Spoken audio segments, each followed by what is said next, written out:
Reciban un cordial saludo autoridades universitarias, invitados especiales, docentes, profesionales de la construcción, estudiantes y público en general.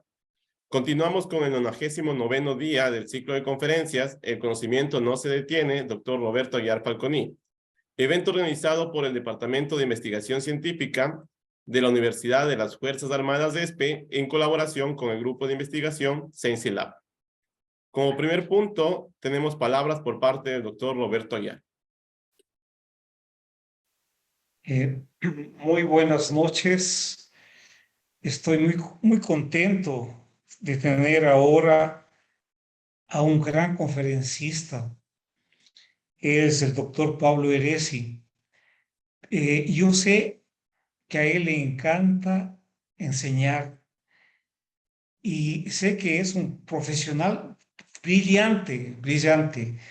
Y lo digo esto porque yo vi sus notas del curso de Ingeniería Sísmica Avanzada que dicta en el doctorado de la Universidad de los Andes, y también vi sus notas. Tiene, creo que si no recuerdo, unas 460 láminas de presentación, un curso muy completo, muy completo. Entonces, en base a eso, dije yo, ese profesor, a él le encanta estudiar, le encanta enseñar y es brillante.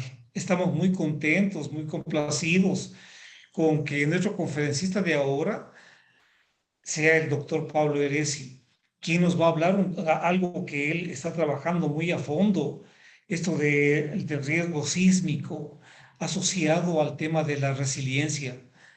Doctor Heresi, muchas gracias por haber aceptado la invitación. Futuro doctor Brian Cagua, también muy amable a usted por haberle invitado al profesor Heresi a esta conferencia. Y a los asistentes, bienvenidos. Ya estoy viendo ahí a mi futuro conferencista, el doctor Diego Quizanga. Excelente, muy bien. Muchas gracias. Gracias por las palabras, doctor Aguiar. Damos la bienvenida a nuestro conferencista, el doctor Pablo Heresi. A continuación voy a leer un breve resumen de su hoja de vida. Pablo Heresi es actualmente profesor asistente en la Universidad Técnica Federico Santa María en Chile, donde dicta los cursos de Ingeniería Sísmica Avanzada, Análisis Estructural, Dinámica Estructural. El profesor Heresi obtuvo su título de Ingeniero Civil Estructural y el grado de Magíster en Ciencias de la Ingeniería con mención en Ingeniería Sísmica de la Universidad de Chile y luego el grado de doctor en Ingeniería Estructural y Geomecánica de la Universidad de Stanford en Estados Unidos. Su tesis doctoral se tituló Probabilistic Regional Seismic Risk Assessment for Rational Decision Making y su tutor doctoral fue el profesor Eduardo Miranda. El profesor Heresi es experto en temas relacionados con amenaza y riesgo sísmico a nivel estructura individual y regional, selección de registros sísmicos, ingeniería sísmica basada en el desempeño, sismología aplicada a la ingeniería y métodos probabilísticos y estadísticos para la ingeniería civil.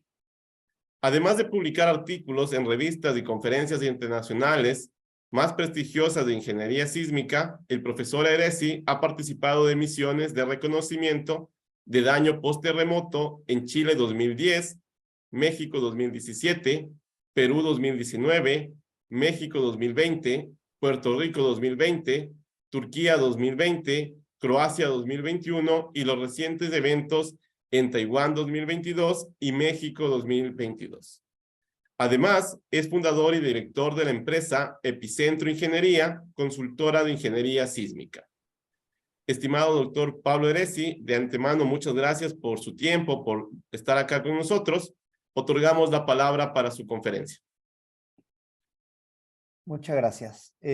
Quisiera partir dando las gracias tanto a Brian como a Roberto por invitarme a dar una de estas charlas.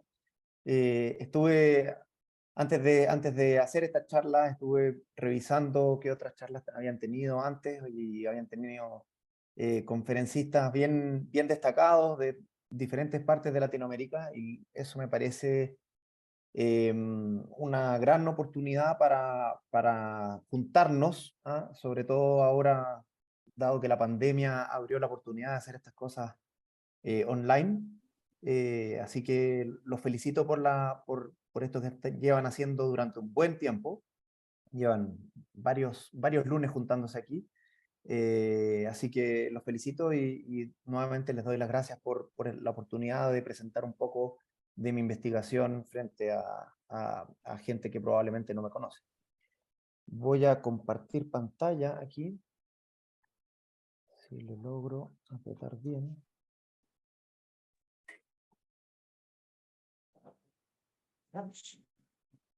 Ahí me avisan si se ve mi pantalla bien. Se ve la presentación, Sí, ¿no? estamos viendo la presentación. Excelente. Bueno, entonces, como decía Brian, el tema de mi presentación va a ser el análisis de riesgo sísmico a nivel regional, y esto con una mirada hacia el concepto de resiliencia sísmica, que es un tema que ha estado muy de moda últimamente. Entonces quisiera partir primero con una breve introducción. Probablemente aquí mucho del público estará familiarizado con el concepto de los terremotos y por qué los estudiamos, pero aún así siempre me gusta partir tratando de convencer a la gente de que estudiar los terremotos o los efectos que tienen los terremotos es un tema importante y relevante. Y la manera más sencilla de motivar el estudio de los efectos negativos que puede tener un terremoto es contando qué ha pasado desde 1900 hasta la fecha, donde hemos tenido grandes terremotos y tenemos registros de cuáles son los efectos que han tenido esos terremotos. Entonces, en particular, lo primero que uno puede hablar es el número de muertes. Los terremotos desde 1900 hasta la fecha han producido cerca de 2,5 millones de muertes. Además, muchísimos heridos, entre 4 y 10 millones. Este número por lo general es más difícil de estimar, pero diferentes estimaciones llegan a este valor. Aquí a la derecha se puede ver una foto del terremoto de Nepal del 2015. Ese terremoto fue devastador. Para quien no se acuerde, produjo la muerte de 9.000 personas, por ejemplo. Y en términos monetarios, si uno suma todas las pérdidas económicas de todos los países, producto del terremoto, de todos los terremotos que han habido desde 1900 hacia la fecha, suman más de 2,6 trillones de dólares, ¿sí? Eso ajustado por inflación a dólares del 2022, de hoy. Si uno divide estos 2,6 trillones de dólares, lo divide por el PIB del mundo, de todo el mundo, el Producto Interno Bruto, y además lo divide por los 122 años que llevamos desde 1900 hasta la fecha, se obtiene una pérdida anual media del 0,022% del PIB. Esta pérdida anual, a mí me gusta hacer la analogía de que es una especie de impuesto que el planeta nos cobra, ¿sí?, como humanidad por vivir sobre estas placas tectónicas que se mueven. Sin embargo, tal como los impuestos comunes y corrientes que pagamos todos, estos impuestos o estas pérdidas no se distribuyen uniformemente a lo largo del globo, ¿sí?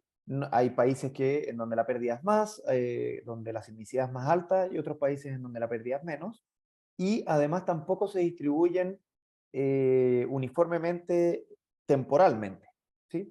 Eso significa que no es que cada país pague una cierta plata al año, sino que esto se paga al momento en que hay un terremoto. Sí, y hay que de alguna manera reparar la infraestructura dañada. Además de muertes y heridos y pérdidas económicas, hay otro tipo de pérdidas que también son muy difíciles de estimar y que a mí me han interesado bastante desde que empecé a hacer mi doctorado, que tiene que ver con el concepto de que mucha gente, después de un terremoto relativamente grande, no puede volver a sus hogares, ¿sí? Y esto yo lo considero particularmente importante porque genera una disrupción en las ciudades que es difícil volver de eso. Nuestras normas de diseño por lo general apuntan a que las estructuras no colapsen. Sin embargo, hay un nivel de daño muy previo al colapso, que es un nivel de daño tal que uno no puede volver a vivir en su hogar. Acá abajo hay una foto del terremoto de 1906 en San Francisco, en donde, producto del terremoto, más de la mitad de la ciudad, piensen en eso, quedó en la calle ese día, ¿sí? Y se tuvieron que armar tiendas de campaña, etcétera, etcétera. Em, este tipo de pérdidas por lo general no se cuantifica, no tenemos muchos datos de qué ha pasado anteriormente. En los terremotos más modernos sí tenemos datos, pero en lo que ha pasado en los terremotos más antiguos no tenemos muchos datos. Como les decía, esta pérdida anual promedio de pérdida monetaria no se distribuye geográficamente, y aquí les traigo un mapa coloreado, digamos, con la pérdida económica de cada país desde 1900, acumulada desde 1900, como porcentaje del Producto Interno Bruto de ese país, ¿sí? Y toda esta pérdida es debida meramente a terremotos. Y aquí, mientras más oscuro, significa que las pérdidas son más grandes.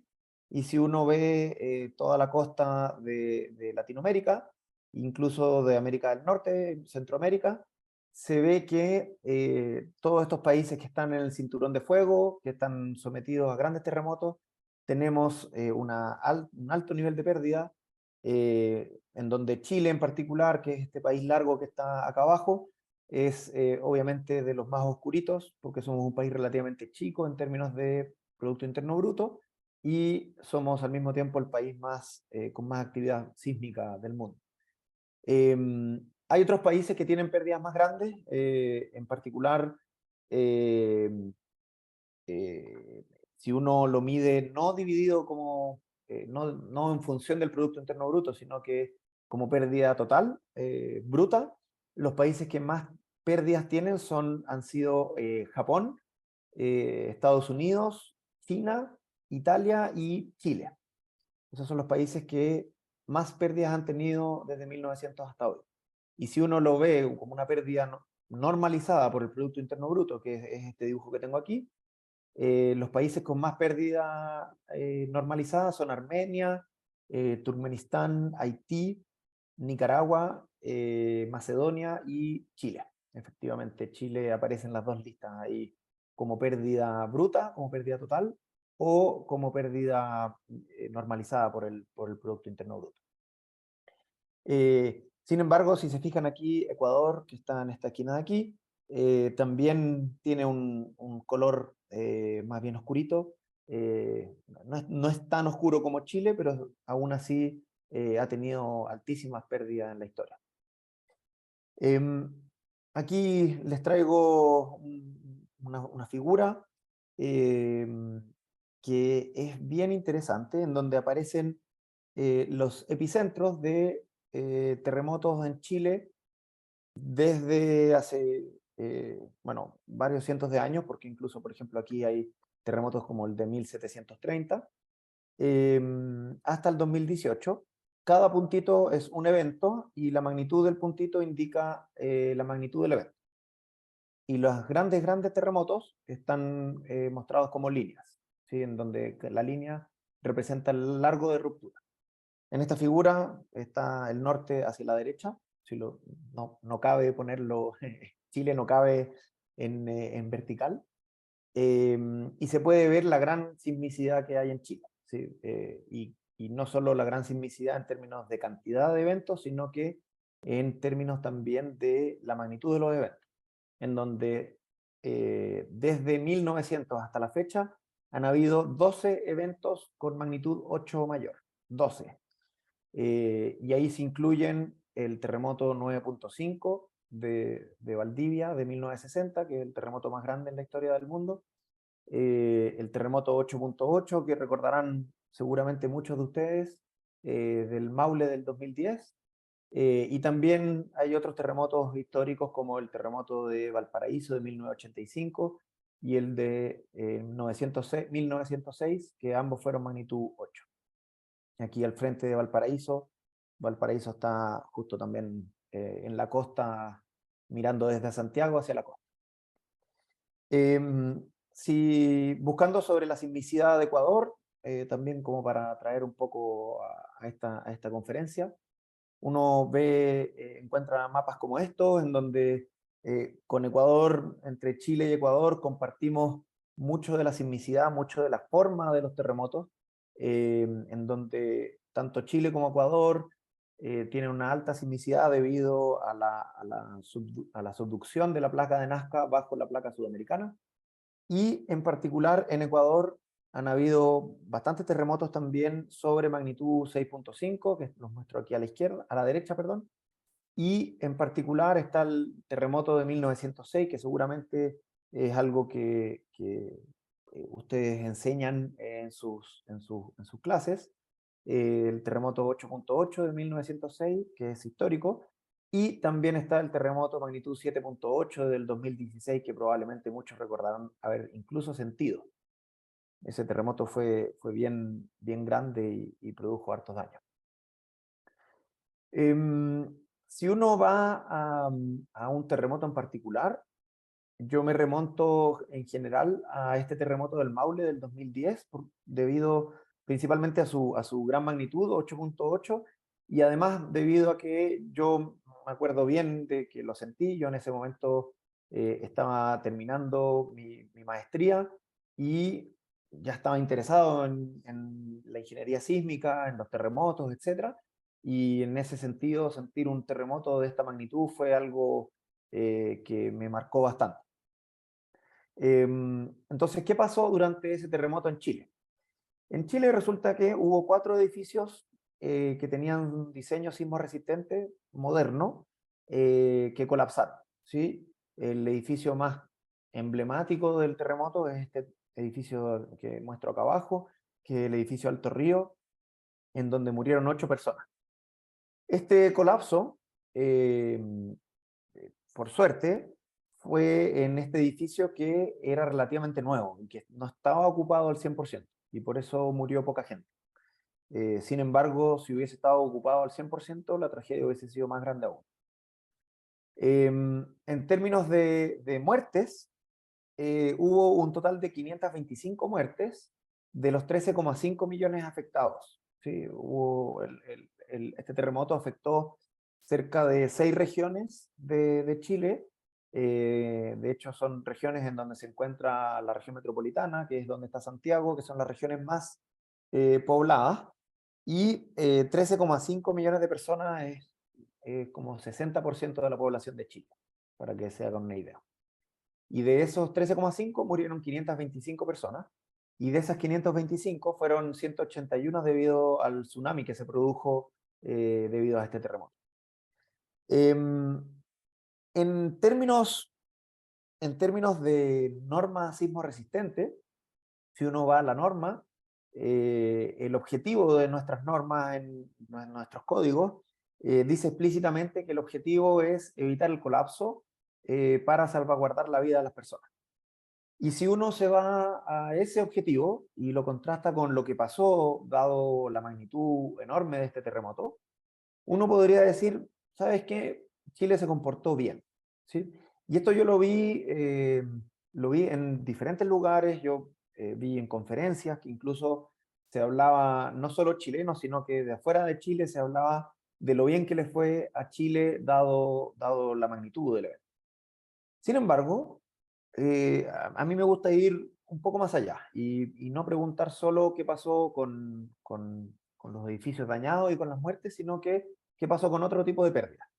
Y si uno se pone a pensar en otro tipo de pérdidas, uno llega a que en términos económicos, Chile perdió 30 billones de dólares en reparaciones, lo que significó alrededor del 14% del Producto Interno Bruto del país en 2010. 14% del Producto Interno Bruto en un día, ¿sí? Es una pérdida enorme. en términos monetarios. Y en términos, de nuevo, ¿cuánta población es desplazada de sus hogares? ¿Cuántas personas no pueden volver a dormir a su casa esa noche? Fue alrededor de 7% de la población del país, ¿sí? 7%, o sea, aproximadamente una de cada 10 personas, una de cada quizás 13 personas, no pudo dormir en su casa, ¿sí? Esto yo lo considero un número altísimo. Y en esos términos, yo no considero que Chile haya tenido un buen desempeño sísmico.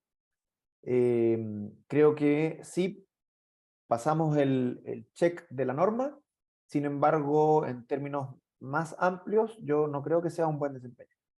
Pero más allá de si es un buen desempeño o un mal desempeño, que es discutible, incluso puede ser hasta un poco subjetivo, lo que me interesa es básicamente si podemos predecir esto, ¿sí? Si podemos predecir este desempeño con tal de poder tomar decisiones racionales en términos de mitigación de riesgo sísmico.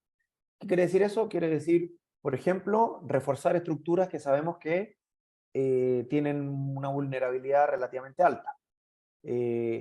O, por ejemplo, actualizar nuestras normas de diseño, cosa que a futuro las estructuras tengan menos riesgo, ¿sí? Y eso implica necesariamente poder estimar que un terremoto de esta magnitud puede generar este tipo de pérdidas que estoy mostrando aquí. Y con eso poder tomar decisiones racionales. ¿Cómo medir el riesgo sísmico de nuestras estructuras? ¿Sí? La idea es poder medirlo de alguna manera y comparar qué pasa si yo cambio la norma, si yo refuerzo estructuras, si yo tomo alguna medida en particular, si yo, por ejemplo, tomo seguros para algunos tipos de estructuras, etc. Entonces, ¿cómo medir? Bueno, esto es una metodología que viene desde hace varios años atrás. Se empezó a hablar de esto en los años 90 en términos de investigación, y hacia fines de los 90 ya había avanzado bastante, en esos 10 años avanzó bastante, y conceptualmente hay dos preguntas clave que tuvieron que ser respondidas en ese momento. Lo primero es, ¿qué le interesa a los tomadores de decisión? ¿Sí? ¿Le interesan medidas cualitativas o cuantitativas? A quien toma la decisión de, por ejemplo, tomar un seguro o reforzar su estructura, ¿le interesa que le digan su estructura va a estar un poco dañada, va a haber daño severo, va a haber daño ligero? ¿O le interesa una medida cuantitativa, como por ejemplo la pérdida esperada o el número de personas heridas que pueden haber en la estructura, o lo que se va a demorar en volver a generar productos si es que es una industria, etc. Y la respuesta a eso, supongo que estamos todos de acuerdo de que probablemente al tomador de decisiones le interesen medidas más bien cuantitativas, ¿sí? Y la segunda pregunta es si le interesa a quien toma la decisión, le interesa la respuesta estructural. ¿Le interesa acaso de que yo le diga al dueño de, no sé, el edificio más alto de Ecuador, le diga, mira, tu corte basal es de 325 toneladas, pero si le pones este refuerzo, esas 325 toneladas bajan a 270? Probablemente eso a quien tome la decisión de poner o no poner el refuerzo no le importe mucho. Si yo le digo, mira, las deformaciones bajan, la deformación de techo, originalmente teníamos un 25 centímetros y ahora bajaron a 20 centímetros. No, eso no le va a importar mucho. Más bien, al quien tome la decisión, nuevamente le va a importar medidas específicas del riesgo de su estructura, como por ejemplo la pérdida económica, el número de muertes, etc. Y por eso, hoy en día, lo que se hace es que se usan medidas cuantitativas y se deja la respuesta estructural como una variable intermedia. ¿Qué significa esto? Que nosotros, como ingenieros estructurales, vamos a calcular estas medidas, pero va a ser para poder calcular otra cosa hacia adelante. ¿Y qué otra cosa se calcula? El riesgo sísmico. ¿De qué forma? Con 3 o 4 métricas que le puedan interesar a quien tome la decisión. La primera métrica que yo considero que es muy importante, sin embargo es muy difícil de estimar, es el número de muertes y heridos que puede haber dentro de la estructura. La segunda métrica es el tiempo de inactividad, ¿sí? Esto genera pérdidas indirectas en muchos casos. Por ejemplo, en un hospital o en una industria grande, en una minería, por ejemplo, en una minera, es mucho más importante el tiempo de inactividad que cuánto me cuesta repararlo. Es mucho más importante la pregunta de cuántos días va a estar inactivo la estructura. Así que esa medida también es muy importante, esa medida de riesgo. La tercera son las pérdidas económicas. Esto es traducir en plata, básicamente, cuánto me cuesta a mí reparar la estructura una vez que pasó el terremoto, ¿sí? Y finalmente, una cuarta medida de riesgo que hoy en día se está empezando a utilizar, hay harta investigación en esto, es la huella de carbono, ¿sí? Que está muy relacionada al impacto ambiental que puede tener la estructura. Y esto tiene que ver con poder hacer estudios a largo plazo de toda la vida de la estructura, de ver cuánto me cuesta en términos de huella de carbono hoy hacer la estructura y cuál es la huella de carbono que yo voy a tener el día que, si es que esto colapsa, por ejemplo, o si se daña, cuando yo lo tenga que reparar, etc. Y esta puede ser una medida de riesgo a través de la cual se pueden tomar decisiones para mitigar ese riesgo, para bajar, minimizar de alguna manera esa huella de carbono. Entonces, estas cuatro variables nos permiten tomar decisiones que son relevantes a la hora de mitigar el riesgo de nuestras estructuras. ¿Cómo se hace esto? Esto suena bonito. Quizás muchos de ustedes están diciendo, ok, suena bonito, perfecto. Sería espectacular poder saber cuál es el número de muertes dentro de mi estructura, pero ¿cómo lo hacemos, ¿no? ¿En dónde está la matemática detrás de eso? Bueno, la buena noticia de esto es que hay una metodología que se llama la ingeniería sísmica basada en el desempeño, que es una metodología probabilística que divide este problema en 4 módulos. ¿Y por qué es una metodología probabilística? Porque resulta que cada uno de estos 4 módulos tiene una incertidumbre asociada. Entonces, el primer módulo es la amenaza sísmica. Esto significa estudiar cómo se puede mover el suelo debajo de mi edificio, ¿sí? ¿Cuáles son los registros posibles que pueden haber? ¿Cuáles son los registros que son consistentes con lo que yo espero que pase en ese edificio? ¿Cuáles son las intensidades? ¿Cuál es, por ejemplo, la aceleración máxima del suelo? ¿Cuál es la velocidad máxima del suelo que yo podría esperar, dado todos los posibles terremotos que hay a mi alrededor? Eso es todo un tema probabilístico y es el primer módulo. En el segundo módulo necesitamos ya obtener la respuesta estructural. Entonces hacemos modelos de nuestras estructuras, los sometemos a registros que tengan que ver con la amenaza. Aquí tiene que haber un paso entre medio de estos dos, en donde ese link, ese enlace lo hacen los registros sísmicos. Entonces tenemos un modelo, es un modelo que captura las no linealidades correspondientes que necesitemos capturar, que queramos capturar, y a ese modelo lo sometemos a registro y obtenemos su respuesta estructural, dado diferentes niveles de intensidad. Ok, tenemos la respuesta estructural, pero yo les había dicho, esto tenemos que tenerlo como una variable intermedia, porque, de nuevo, al que tome la decisión no le interesa cuánto del corte va a ser. Y por lo tanto, a partir de aquí nos movemos al siguiente módulo, que es la estimación de daños, en donde tenemos, por ejemplo, resultados de cuándo se dañan los edificios, cuándo se dañan los muros, cuándo se dañan las columnas o los elementos no estructurales, qué tiene que pasar para que se dañen. Y esto se hace condicionado a la respuesta estructural, ¿sí? Entonces uno dice, ok, si hay una cierta aceleración en el techo, este va a ser el nivel de daño. Si hay un cierto desplazamiento entre dos pisos, este va a ser el nivel de daño, etc. Eso se hace a través de curvas de fragilidad, que se llama. Y finalmente, todavía eso no nos sirve porque todavía eso no nos dice una variable cuantitativa del riesgo, ¿verdad? Aquí estamos hablando de un nivel de daño severo, daño medio, moderado, ligero, etc. Entonces, finalmente, lo que pasamos es a una estimación de pérdida, en donde transformamos el nivel de daño, ya sea en una pérdida económica, en una pérdida por tiempo de inactividad, en un número de muertes o heridos, en una huella de carbono, o podemos evaluar directamente el colapso de la estructura. ¿Sí? Y esto es esta es la metodología y esto se llama ingeniería sísmica basada en el desempeño. Hasta aquí mi investigación todavía no aparece. ¿Sí?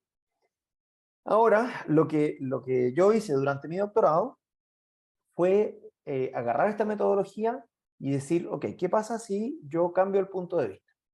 ¿Qué significa cambiar el punto de vista? Inicialmente, esta metodología fue creada para analizar el riesgo o evaluar el riesgo de estructuras individuales.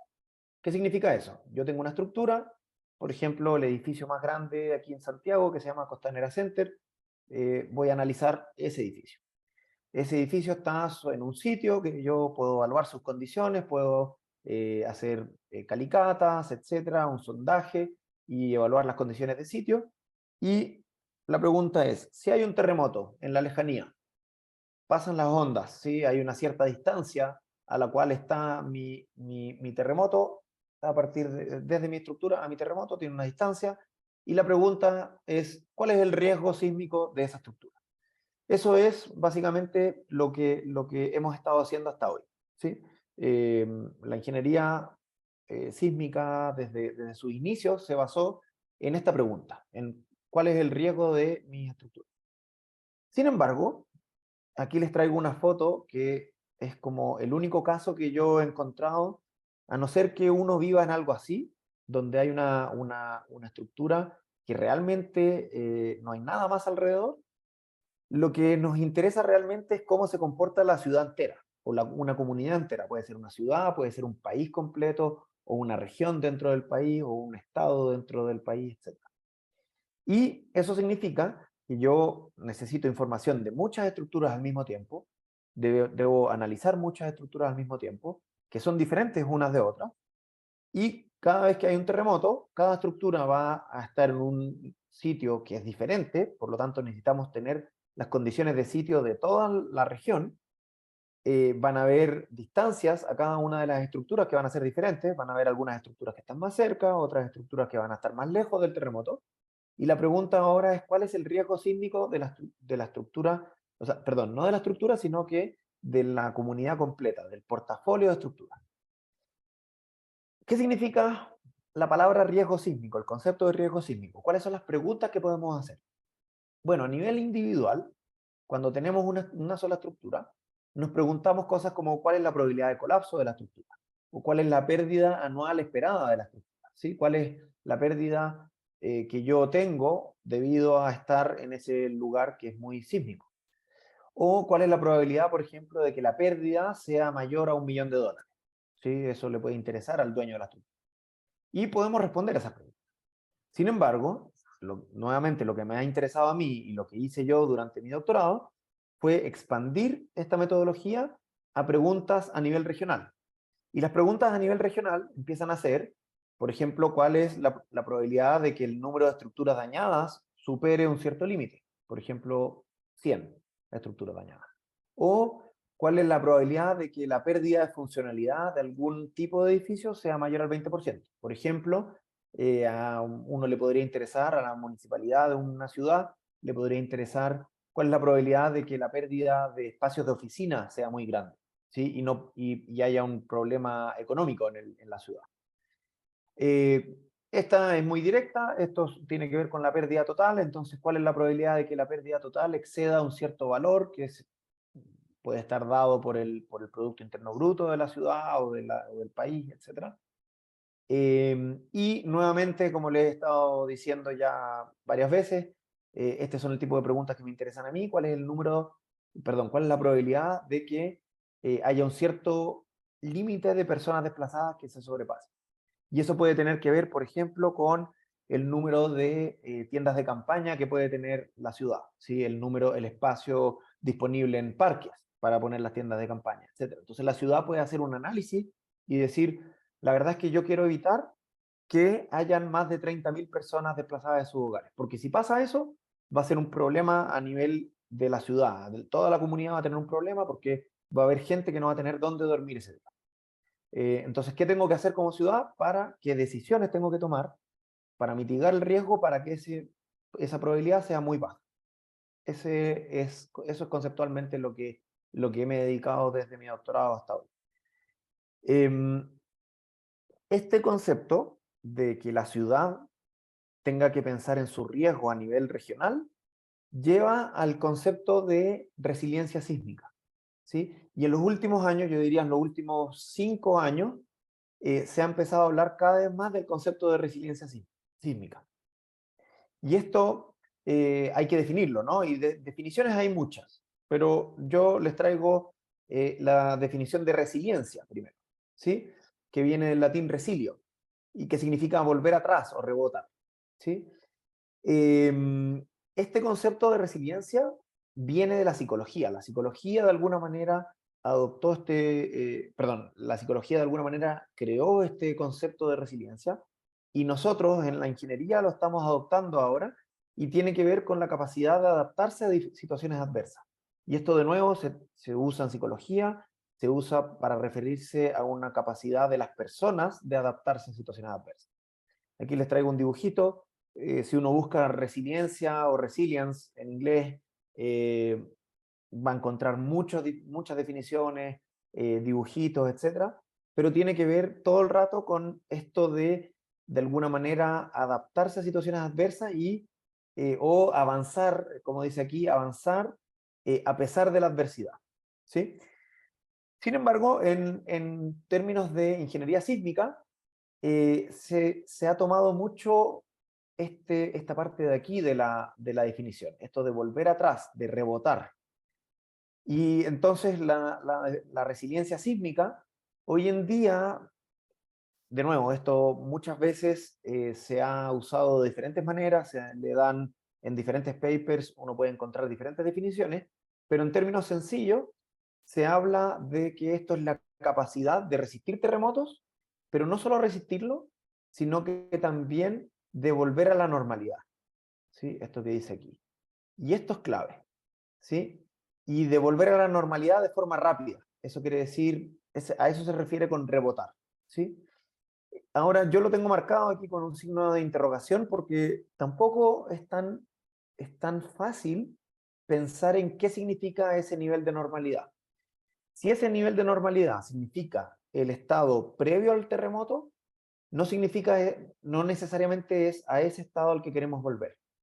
Por ejemplo, les voy a dar un ejemplo. El terremoto de Haití. Después del terremoto de Haití, alguien podría decir, yo no creo que sea bueno volver a la normalidad que había antes del terremoto. ¿Por qué? Porque ese terremoto produjo demasiado daño, produjo demasiadas muertes, demasiadas pérdidas. Y por lo tanto, esa normalidad no es la normalidad a la cual queremos volver, sino que queremos volver a una nueva normalidad. Que no sé si en Ecuador quizás también se ha utilizado mucho este término para el COVID, pero aquí en Chile se ha hablado mucho de una nueva normalidad, de volver a una nueva normalidad. Y eso quiere decir que no es exactamente lo mismo que teníamos antes de la pandemia, en el caso del COVID, o antes de un terremoto, sino que puede ser a un nuevo nivel más exigente, en donde no nos vuelva a pasar lo mismo si es que hay otro terremoto o otra pandemia. Este concepto de resiliencia sísmica se ha utilizado en diferentes escalas y yo lo he visto utilizado mucho a nivel de estructuras individuales. Sin embargo, yo creo que es mucho más importante a nivel de regiones, ¿sí? Ya sea de ciudades o de países. Y ahí es donde aparece el concepto del riesgo sísmico a nivel regional, ¿sí? Y a nivel regional, esta vuelta a la normalidad significa volver a la normalidad en muchos sistemas. Por ejemplo, la vivienda tiene que volver, ¿sí? La gente tiene que poder volver a sus casas y a sus edificios rápidamente. Eso quiere decir que tenemos que evitar que casas y edificios habitacionales sean dañados de forma de que no se pueda volver a vivir en él. Las redes de transporte tienen que ser resilientes, ¿sí? Eso quiere decir que hay sistemas de puentes con pasos sobre nivel, con túneles que tienen que poder seguir conectando a la gente después de un terremoto. No basta con que podamos vivir de vuelta en nuestra casa, sino que también tiene que poder haber un transporte entre diferentes localidades. Esto es muy importante, de hecho puede llegar a ser una de las cosas más importantes cuando uno habla de, por ejemplo, rescate de personas, ¿sí? O transporte a hospitales de heridos, ¿sí? Las redes de transporte son vitales en ese caso y pueden generar, si hay falla en la red de transporte, puede generar incluso la muerte de muchas personas. Sistema de abastecimiento, ¿sí? Tiene que continuar la producción de alimentos, por ejemplo. Tiene que haber traslado, ahí hay una interacción entre las redes de transporte y la producción y la venta. Todo esto tiene que volver a la normalidad lo antes posible. Los sistemas de educación, los colegios, nuestras universidades, todo esto tiene que poder volver a la normalidad, tiene que volver a haber educación en la población lo más rápido posible, ¿sí? No podemos estar 2 años, 3 años con los colegios cerrados. ¿Qué pasa con todos esos niños? ¿Qué pasa con todos esos jóvenes que están en la universidad? Etcétera. Los sistemas de salud, de nuevo, es muy intuitivo, ¿no? Esto es lo primero que a uno se le ocurre, que tiene que estar operativo 100% el día cero. Eso significa la capacidad hospitalaria, eso significa que nuestros hospitales deberían no tener daño, o el menor daño posible. Las redes hospitalarias tienen que funcionar bien. Eso significa las ambulancias tienen que poder ir de un punto a otro, etc. También los servicios básicos, los sistemas de agua. Imagínense no tener agua potable. No podemos no tener agua potable por años. Necesitamos que los sistemas de agua, de electricidad, estén operativos lo antes posible después de un terremoto. Servicios de seguridad y emergencia, las policías, los bomberos, tampoco eso puede demorarse mucho en volver a la normalidad. Con todo esto, se ve que la búsqueda de la resiliencia sísmica necesita de alguna manera estudiar el riesgo sísmico a nivel regional. Y además necesita, y esto es el requerimiento más complejo, poder ver las interacciones entre diferentes estructuras y diferentes sistemas. Como les decía, muchas de estas cosas que les mostré aquí de alguna manera están conectadas. De hecho, las redes de transporte están conectadas casi con todo el resto, con el abastecimiento, con la salud, con los servicios básicos, etc. Y por lo tanto, esas interacciones son las complejas al momento de evaluar la resiliencia sísmica de una comunidad o de una ciudad. Y además, esto también requiere entender bien los tiempos que se demora en reparar las cosas, ¿sí? No basta con decir a qué nivel de daño va a llegar la estructura, sino que también necesitamos necesariamente, valga la redundancia, saber cuánto yo me voy a demorar en recuperar mis estructuras. Y esto significa recuperarlo a nivel regional, y eso probablemente requiera mucha gente, ¿sí? Aquí ya estoy yendo hacia temas que están en este momento en investigación.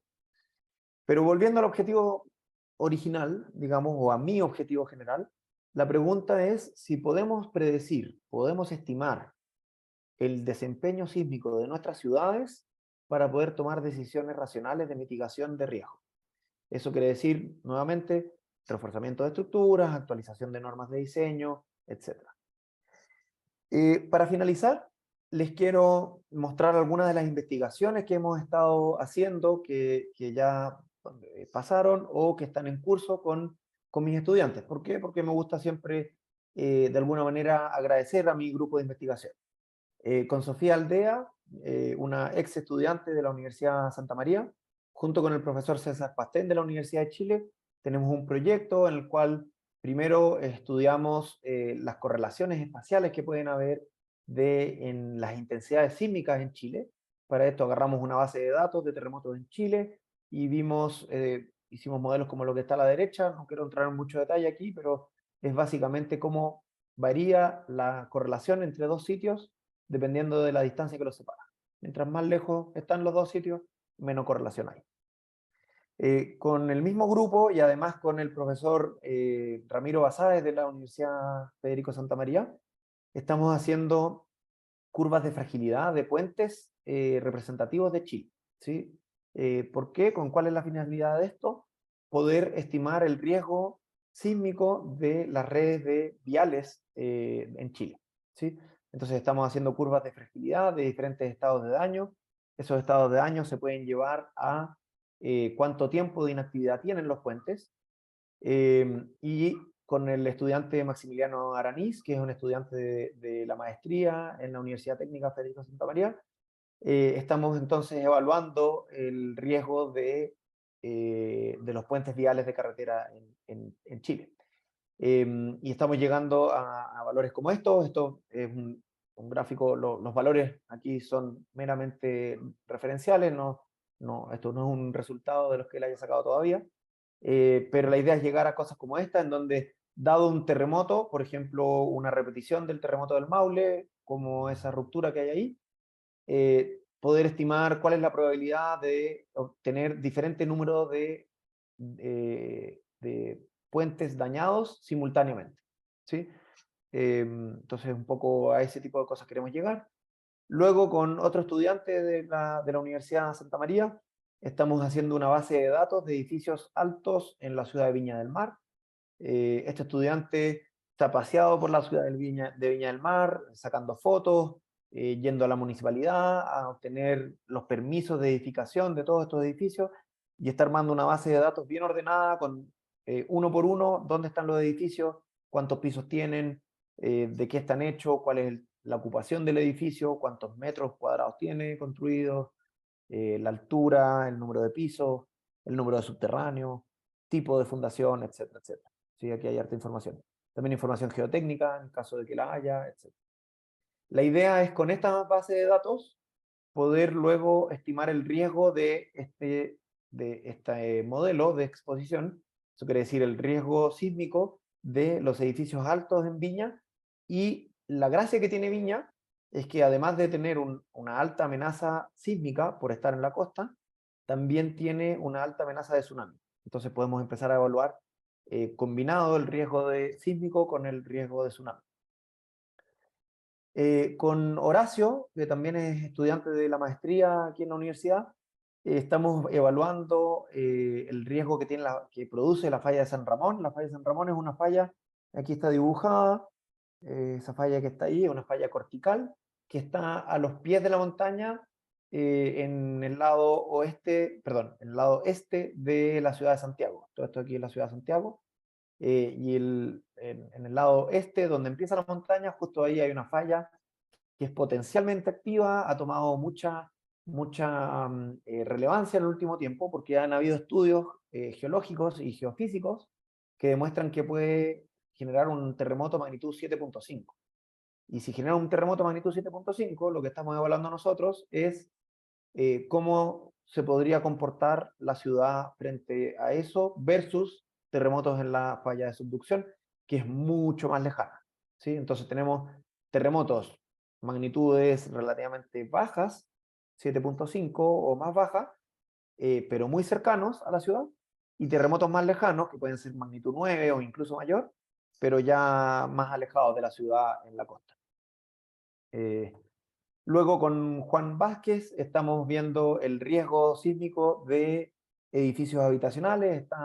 Él está diseñando y modelando diferentes edificios de muros con diferentes configuraciones, diferentes alturas, etcétera, y está llegando a cosas como lo que se ve aquí a la derecha abajo, que son curvas de fragilidad de colapso que nos indican la probabilidad de colapso dado una intensidad. Esto lo está haciendo, como les digo, para diferentes alturas, diferentes configuraciones de muros, etc. Y además está viendo el efecto que tuvo el cambio de la norma después del terremoto del 2010. En Chile cambiamos la norma, la hicimos un poco más restrictiva y queremos ver cuál fue el efecto de eso en el riesgo de nuestras estructuras. Con Gonzalo Boada y Bastián Garrido, ellos son dos estudiantes de la Universidad de Chile. Bastián es estudiante de doctorado de la Universidad de Chile, estudiante actual. Junto con el profesor César Pastén, estamos viendo el riesgo de tranques de relave. En Chile, la minería es la actividad principal de nuestro país, y la minería genera, los relaves son básicamente el residuo que queda, o la escoria que queda después de el proceso minero, y eso se guarda en estos tranques que se ve aquí. Hay una foto aquí de un tranque, no puse aquí qué tranque es exactamente, así que no lo recuerdo, pero son geoestructuras que son enormes, que pueden tener varios cientos de metros de altura, y pueden tener un riesgo muy grande en caso de terremotos. Si es que hay un terremoto, esto se puede caer, y si se cae el relave hacia allá, el relave es como un lodo, y por lo tanto si se cae, si se rompe el muro y se cae el relave, puede generar muchos problemas, sobre todo por la toxicidad de los relaves. Así que estamos haciendo modelos ahí, modelos no lineales de los tranques y también sacando curvas que nos digan la probabilidad de daño dado diferentes niveles de intensidad. Con Juan Miguel Muñoz, él es un estudiante de la Universidad Panamericana en México, en Guadalajara, y junto con el profesor Héctor Dávalos, él fue compañero mío en el doctorado y ahora es profesor en la Universidad Panamericana. Con él estamos viendo el riesgo que tienen edificios de escuelas en México, que tienen una particularidad, que es que son edificios de mampostería, que muchos de ellos tienen columna débil debido a la forma que tienen los edificios, y además tienen una tipología que se repite mucho a lo largo del país. Y por lo tanto, lo que estamos haciendo es nuevamente calcular el riesgo de este tipo de escuelas a nivel de toda la región, de todo el país. Con eso voy terminando. Aquí hay una foto de mi grupo de investigación. Son varios de ellos y ellas. No está todo el grupo, pero fue un asado que hicimos hace poco y que nos pudimos sacar una foto. Así que con eso abro el piso a preguntas. A quien quiera hacerme preguntas, no tengo problema. Y nuevamente les doy las gracias por la invitación a este gran ciclo de charlas. Muchas gracias a usted. Felicitaciones por la brillante presentación. A continuación tendremos las preguntas por parte de los asistentes. Nuestra primera pregunta es, ¿cuál es el siguiente paso una vez que evaluamos el riesgo regional? ¿Campañas de reforzamiento estructural? Sí, es una excelente pregunta. Y es difícil hay un problema, ¿cómo decirlo?, político, por así decirlo.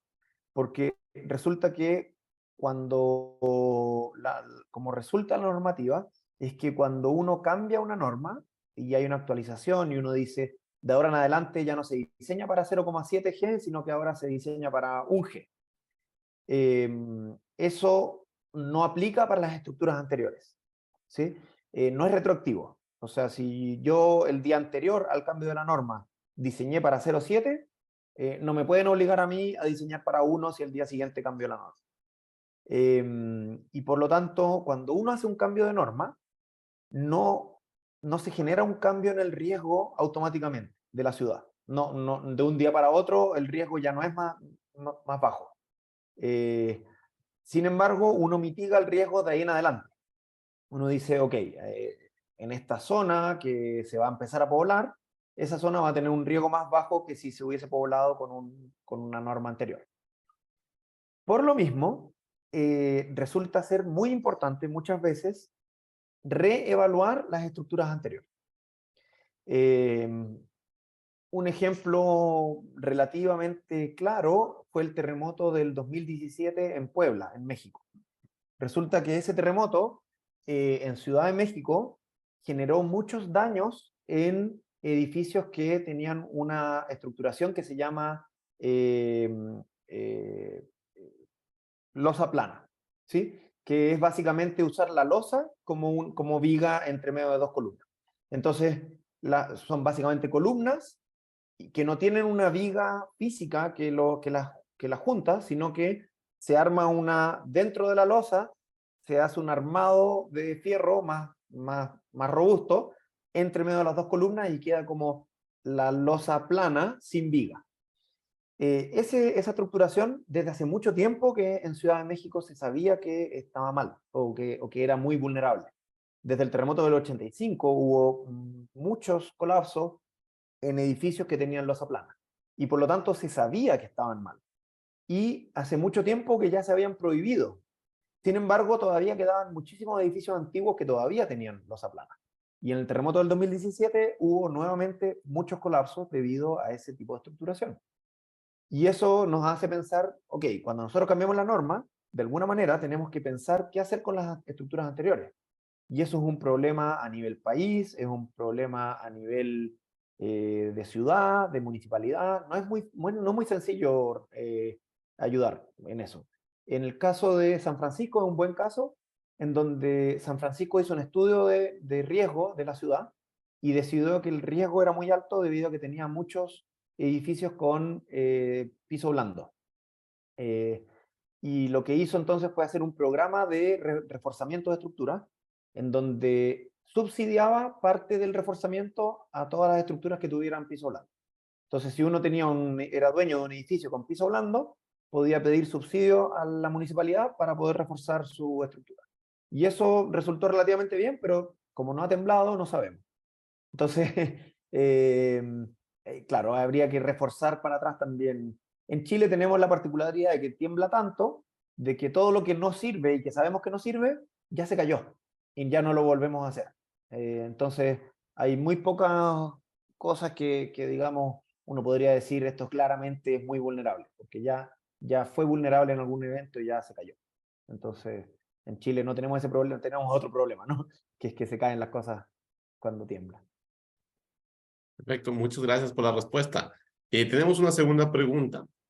Para la evaluación del riesgo sísmico urbano, es necesario contar con todas y cada una de las curvas de fragilidad por cada tipología o taxonomía estructural. Se pueden evaluar riesgos en escalas considerables con curvas de fragilidad aproximadas o generales, como se encuentran publicadas. Es decir, ¿qué tan detallado debe ser este análisis? O si nos puede recomendar algún modelo simplificado que se ajuste bastante bien a este propósito. También muy buena pregunta.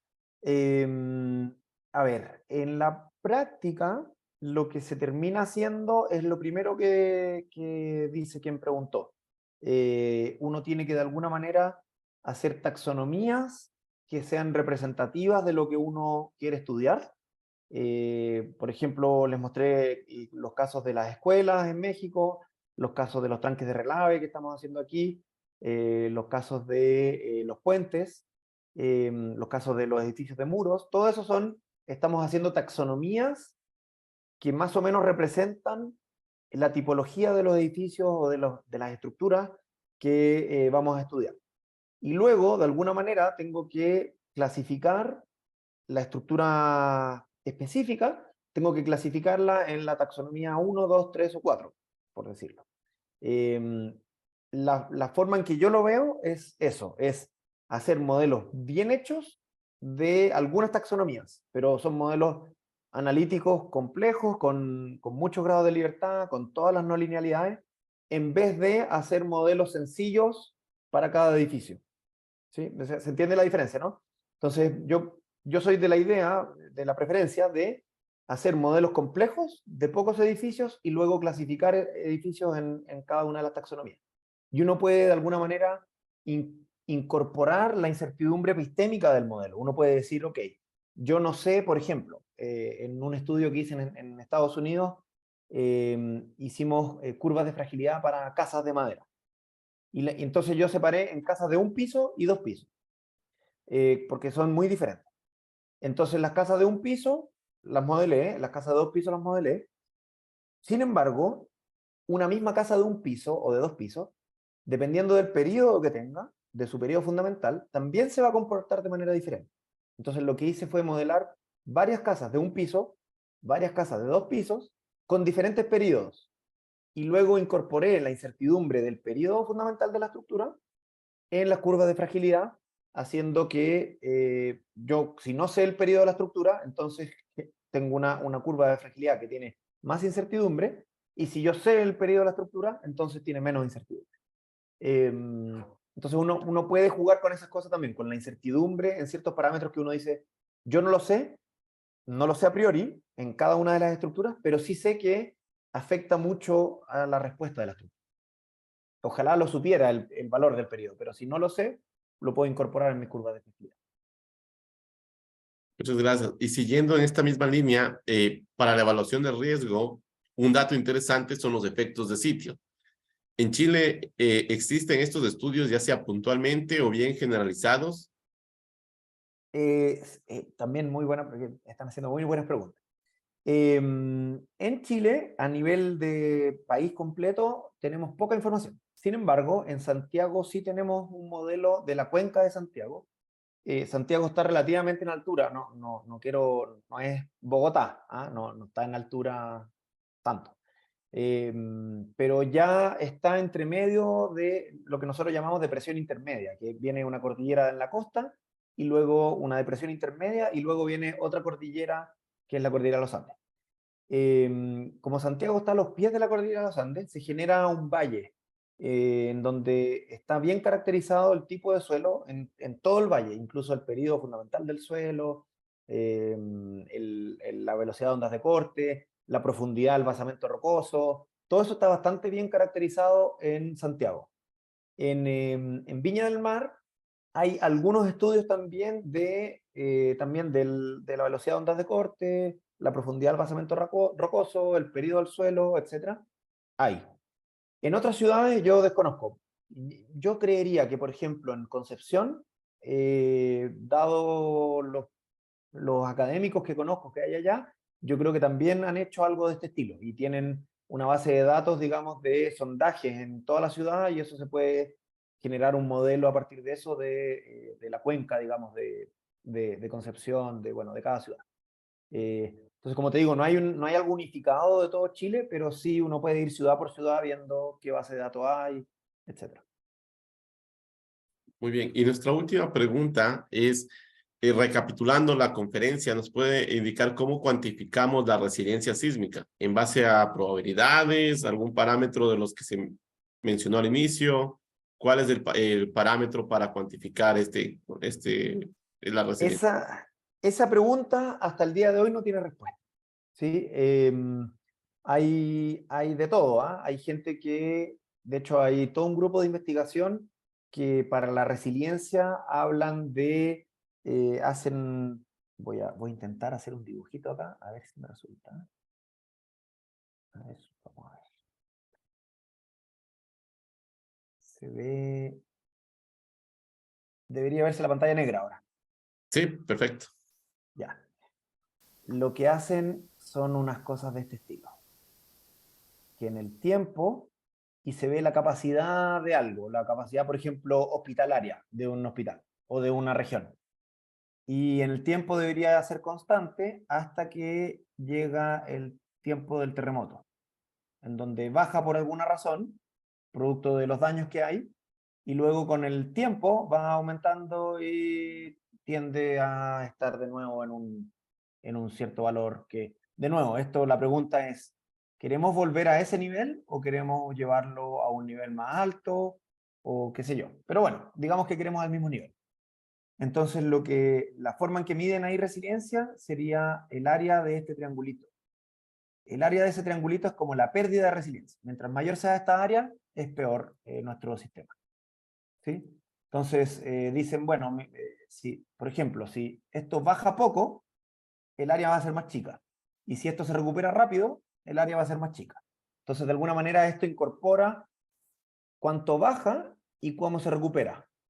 Pero estas cosas todavía están en discusión y de hecho, yo no soy muy de la idea de que esto es tan importante porque además estas cosas están súper correlacionadas.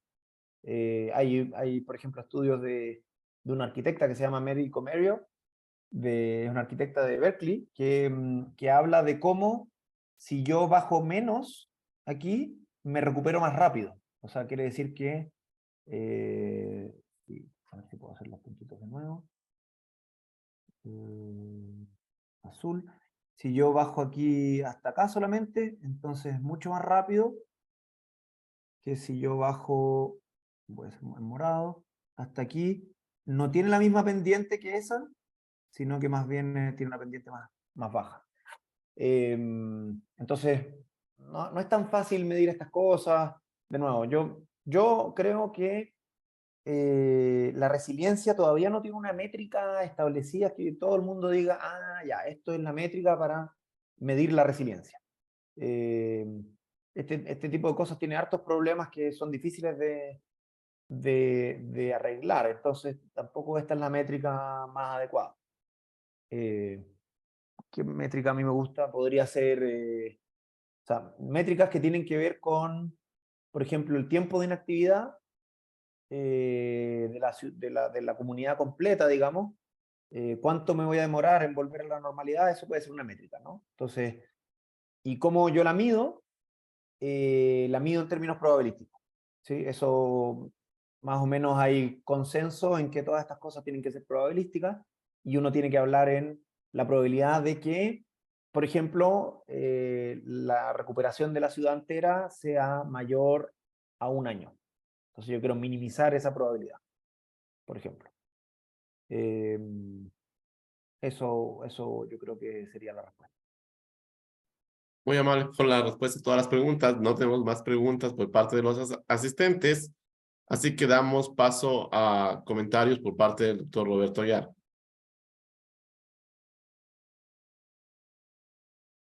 Doctor, tiene micrófono en silencio.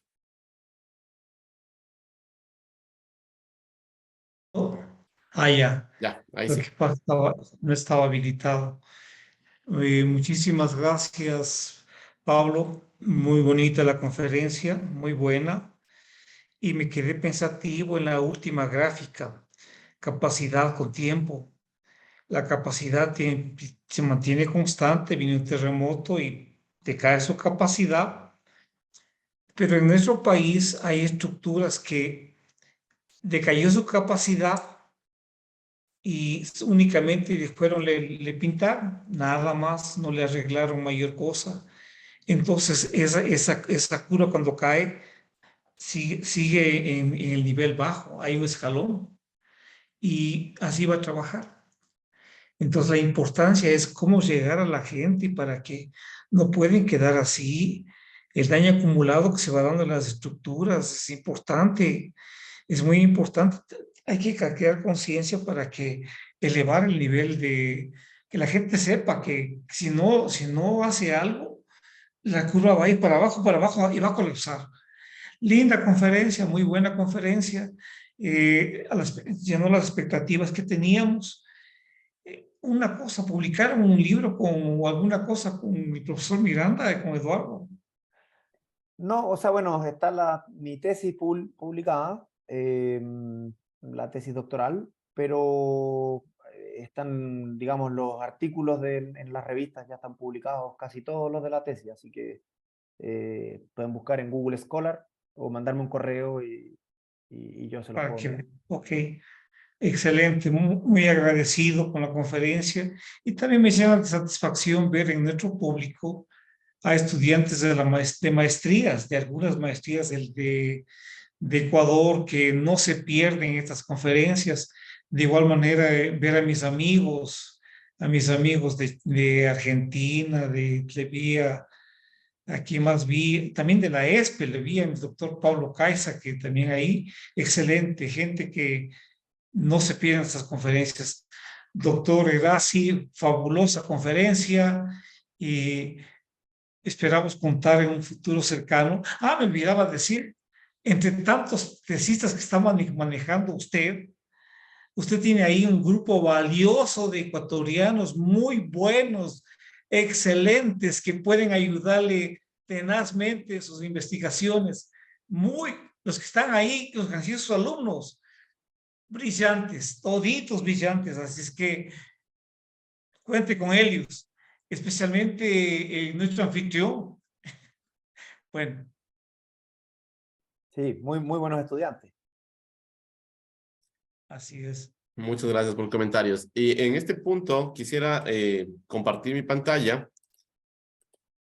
y compartir el certificado de reconocimiento que se otorga al doctor Pablo Eresi en agradecimiento a la difusión del conocimiento y su valiosa participación como expositor en el ciclo de conferencias El conocimiento no se detiene, con el tema Evaluación del riesgo sísmico a nivel regional, un paso hacia la resiliencia sísmica, firma doctor Roberto Aguiar, organizador. Tal vez, doctor Pablo Eresi, algún comentario final de su parte. No, nuevamente agradecer esta oportunidad. Como decía al comienzo, creo que es bien valioso que dentro de Latinoamérica nos juntemos, conversemos, si se puede, incluso viajemos entre países y hagamos que la ingeniería sísmica latinoamericana sea de renombre, como siempre lo ha merecido, ¿no? Lamentablemente a veces no lo ha sido tanto, no lo ha sido como se merece, pero yo creo que si entre todos ponemos un granito de arena, puede mejorar bastante. Así que nuevamente muchas gracias y excelente la posibilidad de poder estar aquí. Muchas gracias a usted por su tiempo en la preparación de la conferencia, el tiempo de hoy en la charla, transmitir todos estos conocimientos y también permitir almacenar este material en nuestro blog de ScienceLab, sciencilab.wordpress.com, donde ya tenemos 99 conferencias y tenemos el ánimo para continuar. Todos los lunes, 19 horas, reiteramos la invitación a todos los asistentes. No me queda más que agradecerles, que tengan una buena noche. Hasta un próximo lunes. Pasen muy bien. Adiós. Adiós.